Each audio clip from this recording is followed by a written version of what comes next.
네, 안녕하세요. 대학생 유엔입니다. 저는 권성동 의원님께 질문 드리고 싶은데요. 네. 네, 먼저 마스크 끼고 질문 드리는 점 양해 부탁드립니다.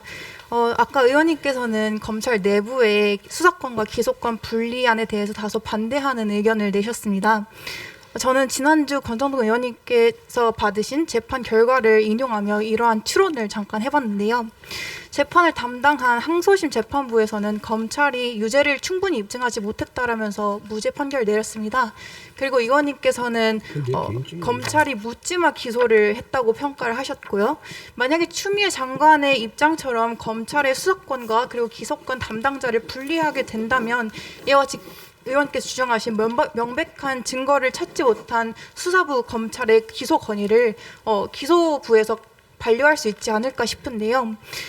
이런 추론에 기반해서 의원님께서는 검찰의 이러한 묻지마 기소를 막기 위해서 추미애 장관의 안이 적절하다고 생각하시는지, 그게 아니라면 어떠한 대안을 생각하시고 계신지 질문 드리고 싶습니다. 예, 제 개인적인 사건을 논의 주제로 삼는 것이 과연 적절한 것인지는 모르겠습니다만은 우리 또 시민농가께서 제 사건의 무죄 판결을 보고 그렇게 질문을 하니까 제가 좀 답변을 드릴게요.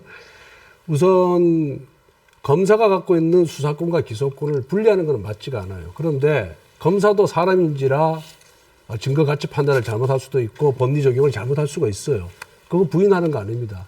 그걸 이제 결재 제도를 통해서 저는 보완을 해야 된다고 생각합니다. 그래서 검사는 주임검사가 있고 부장검사, 차장검사, 검사장, 또 중요 사건은 검찰총장까지 다 검토를 해서 결정을 해요. 그런데 제 사건 같은 경우에는 검찰총장에 올라가는 길이 막혀 있었어요. 그러다 보니까 이 결재 과정에서 저는 미스가 생겼다 이렇게 보는 거거든요.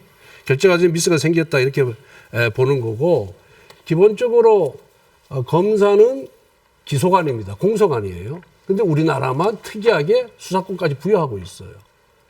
보안적 수사권이든 뭐 독립적 수사권이든.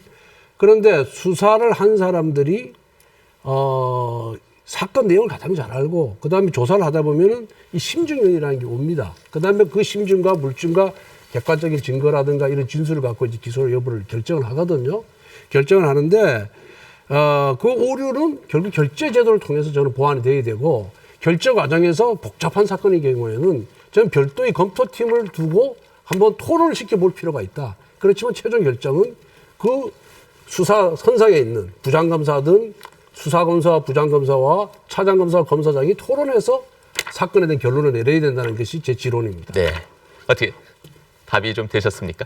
네, 답이 되긴 했지만 지금 현재 수사부와 기소부를 분리하는 것도 그렇고 이렇게 결재 방식으로 시정하는 것도 그렇고 다 검찰 내부에서 이루어지는 거기 때문에 이것이 뭐 권력 관계라든지 아니면 이렇게 내부적인 이런 필터링이 잘 안 될 수도 있다는 의론이 들리는데요. 네. 물론 이제 검사들이 선의를 생각한다면은 뭐 수사 검사가 잘못하는 것을 기소 검사가 바로 잡을 수는 있겠지만은, 기소 검사가 형편없는 검사, 원칙을 안 지키는 검사, 권력이 아부하는 검사면 어떻게 되겠어요? 그러면은 지금처럼 살아있는 권력에 대한 수사는 기소를 영원히 할 수가 없는 겁니다.